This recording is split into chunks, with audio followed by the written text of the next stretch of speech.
এটা আসলে একটা মাইলফলকই হয়ে গেল। কারণ এই দেশের 64টা জেলার মধ্যে প্রথম জেলা কক্সবাজার, যারা এমন একটি অ্যাপস তৈরি করে দেখিয়েছে যে একজন ভ্রমণকারী নিরাপদে নিশ্চিন্ত বলে তার ভ্রমণকে ইমপ্লিমেন্ট করার জন্য যা যা দরকার এই অ্যাপসের মাধ্যমে সবকিছুই সম্ভব।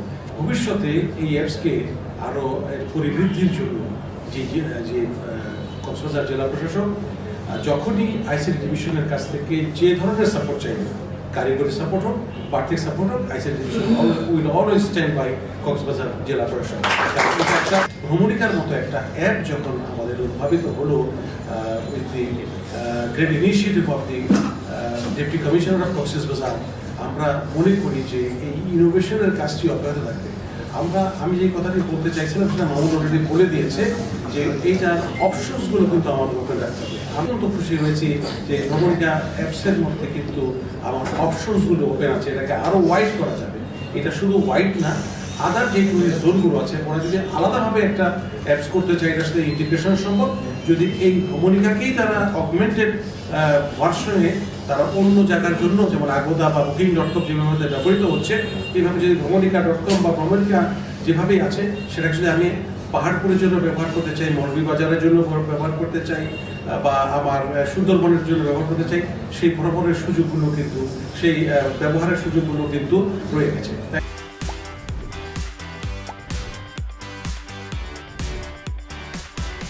ভ্রমণিকা কয়েকটি বিষয়ের জন্য আসলে খুব গুরুত্বপূর্ণ। আমরা যেভাবে কাজটি করতে চেষ্টা করেছি, কোনো একটি সমস্যা আছে, আমরা প্রথমে সমস্যাটা আইডেন্টিফাই করেছি। সমস্যা ছিল, আমরা সকলের কাছে শুনেছি, পর্যটন রিলেটেড সমস্যা। পর্যটকরা আমাদেরকে বলেছেন, স্থানীয় ব্যক্তিগণ আমাদেরকে বলেছেন। এই সমস্যাটি সমাধানের জন্য আমরা স্থানীয় সকলের সাথে পরামর্শ করেছি এবং স্থানীয় পরামর্শের ভিত্তিতে একটি স্থানীয় সমাধান খোঁজার চেষ্টা করেছি। আমরা অনেকগুলো কনসালটেশন মিটিংয়ে বসেছি, ফর্মাল, ইনফর্মাল। কখনো আমরা এই হলরুমে বসেছি, কখনো আমরা সি বিচে বসেছি, একেবারে জনগণের সাথে, পর্যটকদের সাথে কথা বলেছি, কি হলে ভালো হয়, কি হলে আরেকটু কি প্রয়োজন। তারপরে আমরা একটি খুব স্থানীয়ভাবে ফিটিং করে এরকম একটি সমাধান তৈরি করার চেষ্টা করছি, যেটা হয়তো বাংলাদেশের জন্য নতুন। আপনারা জেনে থাকেন যে এই ধরনের ট্রাভেল অ্যাপ অন্যান্য অনেক জায়গায় আছে, কিন্তু বাংলাদেশের স্থানীয় চাহিদা মিট করে, আমাদের মতন করে, আমাদের সাথে ফিটিং করে। এই জন্যই আসলে ভ্রমণিকাটা স্পেশাল। সেই জন্য আমরা বলি এটা আপনার ব্যক্তিগত ট্রাভেল গাইড, আপনার পার্সোনাল ট্রাভেল গাইড। আগামী দিনের সেবাগুলো সব পার্সোনালাইজড হয়ে যাবে। আপনি যেমন করে সেবাটি চাইবেন তেমন করে সেবাটি পেতে পারবেন।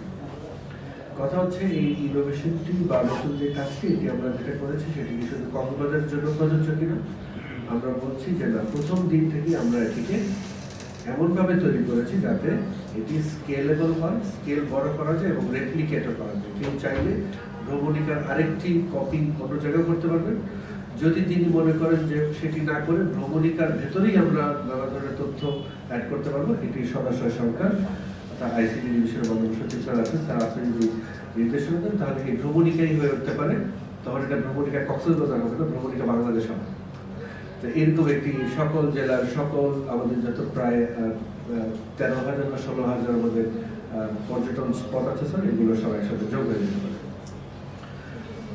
আর্থিক এবং কারিগরি সহায়তার জন্য আমি বিনিময়ের সাথে কৃতজ্ঞতা স্বীকার করছি আইসিটি বিভাগ এবং এটওয়াই। আমাদের এই সার্ভিসটি বা ভ্রমণিকাটি যেভাবে তৈরি করেছি, সাধারণত একটি অ্যাপ যখন তৈরি করা হয় তখন আগে একটি কনসেপ্ট ছিল মনোলিথিক, মানে পুরোটা একটা স্ট্রাকচারে তৈরি করবেন, আপনি এটা ভাঙতে পারবেন না। কিন্তু আমরা ভ্রমণিকাটাকে এমনভাবে তৈরি করেছি, it's a constellation of micro service module. মানে আপনি চাইলে লেগো সেটের মতন পিস পিস খুলে ভ্রমণিকার আরেকটা নতুন রূপ দিতে পারবেন। তার মানে এটা আসলে খুবই ফ্লেক্সিবল একটা মডিউল এবং মডেল, সেইটি আমাদের জন্য খুব আনন্দদায়ক। স্যার আপনি ইন্টারঅপারেবিলিটির কথা বলেছেন স্যার, আপনার নির্দেশনা অনুযায়ী সেটা আপনাকে একটু সদাবহিত করতে চাই। ইতিমধ্যে আমাদের যে সরকার যে এক পে যে প্ল্যাটফর্মটি আছে, পেমেন্ট অ্যাগ্রিগেটর, তার সাথে ভ্রমণিকার ইন্টিগ্রেশন হয়েছে এবং আমাদের যে ট্যুরিস্ট বাস, আপনি আগামীতে ট্যুরিস্ট বাসের যে টিকিটটি পুরোপুরি এই ভ্রমণিকা অ্যাপ দিয়েই করতে পারবেন। টিকিটটিও আপনি ভ্রমণিকার মাধ্যমে ডাউনলোড করতে পারবেন, পেমেন্টও আপনি এই অ্যাপ দিয়েই করতে পারবেন। তার মানে পুরোটাই একেবারে অনলাইন। আপনি ধরেন যে আপনার বাসা ঢাকায়, কিন্তু আপনি গিয়েছেন পঞ্চগড়ে কোনো একটা কাজে, পঞ্চগড় থেকে আপনি আসবেন চট্টগ্রাম কক্সবাজারে, তো আপনার মনে হলো আপনি ট্যুরিস্ট বাসে চলবেন, আপনি পঞ্চগড়ে বসেই আসলে আপনার এই অ্যাপের মাধ্যমে ট্যুরিস্ট বাসের টিকিট করতে পারবেন।